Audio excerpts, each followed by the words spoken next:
نحمدہ ونصلی ونسلم علی رسولہ الکریم اما بعد۔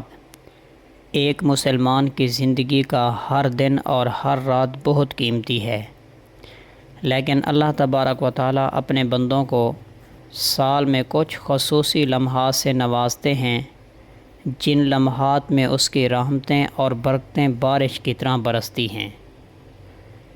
ان لمحات میں سے عشرہ ذو الحجہ یعنی ذو الحجہ کے پہلے 10 دن بھی ہیں۔ ان سے فائدہ اٹھانے کے لیے ان کے اعمال اور فضائل سے آگاہی ضروری ہے، جن کا تذکرہ پہلی ویڈیوز کے اندر ہو چکا۔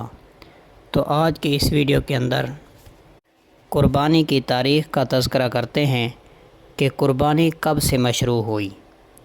اللہ تبارک و تعالیٰ کا قرب حاصل کرنے کے لیے قربانی کی سنت حضرت آدم علیہ السلام کے زمانے سے شروع ہوئی، جب حضرت آدم علیہ السلام کے دونوں بیٹے حابیل اور قابیل نے اللہ کا قرب حاصل کرنے کے لیے الگ الگ قربانی پیش کی۔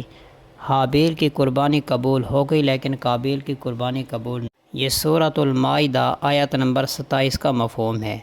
تو معلوم ہوتا ہے کہ قربانی جو ہے وہ حضرت آدم علیہ السلام کے زمانے سے ہی مشروع ہے، اور تاریخ کی کتابوں کے اندر ملتا ہے کہ حضرت نوح علیہ السلام کے بارے میں ہے کہ جب طوفان تھم گیا تو انہوں نے ایک جگہ جانور ذبح کرنے کے لیے مقرر فرمائی، پھر وہاں بہت سے جانوروں کو اللہ کی راہ میں قربان کیا گیا۔ تاریخ کی سب سے اہم اور عظیم قربانی حضرت ابراہیم علیہ السلام کی ہے، جب آپ اپنے عزیز فرزند حضرت اسماعیل علیہ السلام کو اللہ کے حکم سے قربان کرنے اور حضرت اسماعیل علیہ السلام اللہ کے حکم پر قربان ہونے کے لیے تیار ہو گئے۔ اللہ تبارک و تعالیٰ نے اس عظیم قربانی کو قبول فرمایا۔ تورات میں حضرت یعقوب علیہ السلام کی قربان گاہ کا تذکرہ ملتا ہے۔ حضرت موسیٰ علیہ السلام کے زمانے میں اللہ کی راہ میں قربانی دینے کا ذکر ملتا ہے۔ یہود میں بھی اس قربانی کا وجود تھا، وہ اپنے بال بچوں اور مال کی صحت و سلامتی کے لیے قربانی پیش کرتے تھے۔ یہ تورات باب نمبر 20 آیت نمبر 24 میں اس کا ذکر ملتا ہے۔ قرآن کریم سے معلوم ہوتا ہے کہ عرصہ دراز تک قربانی کو انبیاء کرام علیہم السلام کی صداقت کی دلیل اور معجزہ مقرر کیا گیا۔ حضرت عیسیٰ علیہ السلام کی تعلیمات میں بھی قربانی کا واضح تصور موجود ہے۔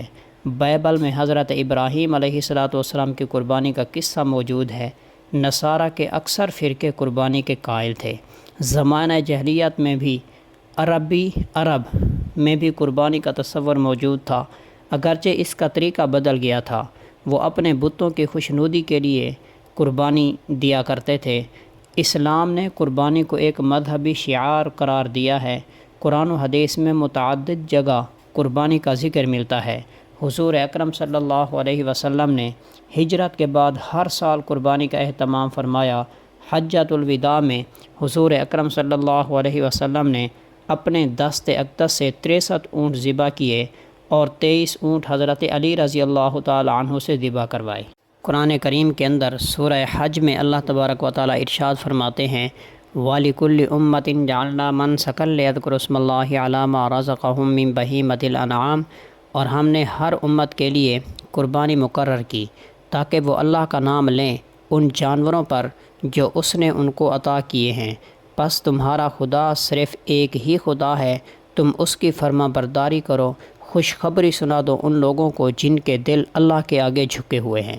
معلوم ہوا کہ قربانی کا ایک تاریخی تسلسل ہے۔ یہ حکم حضرت آدم علیہ السلام کے زمانے سے چلا آ رہا ہے۔ ہر امت اور ہر زمانے میں اس پر عمل ہوتا رہا ہے اور قیامت تک ہوتا رہے گا انشاءاللہ۔ لفظ قربانی قرب سے نکلا ہے، جس کا معنی ہے اللہ کا قرب حاصل کرنے کے لیے اپنی جان، مال، اولاد یا کسی حلال جانور کو اللہ کی بارگاہ میں پیش کر دینا۔ 10 ذو الحجہ کی قربانی حضرت ابراہیم علیہ السلام کے اس عظیم و شان کارنامہ کی یادگار ہے، جس میں انہوں نے اپنے لخت جگر کو ذبح کرنے کے لیے لٹا دیا تھا۔ حضرت اسماعیل علیہ السلام نے بلا چونہ چرا حکم الہی کے سامنے سر تسلیم خم کر دیا۔ لہذا اس قربانی کا فلسفہ یہ ہے کہ قربانی کرتے وقت حضرت ابراہیم علیہ السلام اور حضرت اسماعیل علیہ السلام کے عظیم و شان عمل کو یاد کریں اور اپنے دل میں یہ جذبات پیدا کریں۔ نمبر 1، اللہ کی اطاعت میں مال خرچ کرنے کے ساتھ ساتھ جان قربان کرنے کا جذبہ پیدا کرنا۔ نمبر 2، اللہ کے حکم پر سب سے محبوب چیز کی قربانی دینے کے لیے تیار ہونا۔ نمبر 3، اللہ کے حکم کے سامنے اپنی عقل استعمال نہ کرنا، سر تسلیم خم کرنا۔ نمبر 4، اللہ کی محبت میں اپنی تمام نفسانی خواہشات کو قربان کر دینا۔ نمبر 5، قربانی۔ تو جب ان جذبات کے ساتھ ہم قربانی کریں گے تو اللہ تبارک و تعالی ہمیں بہت اجر و ثواب عطا فرمائیں گے۔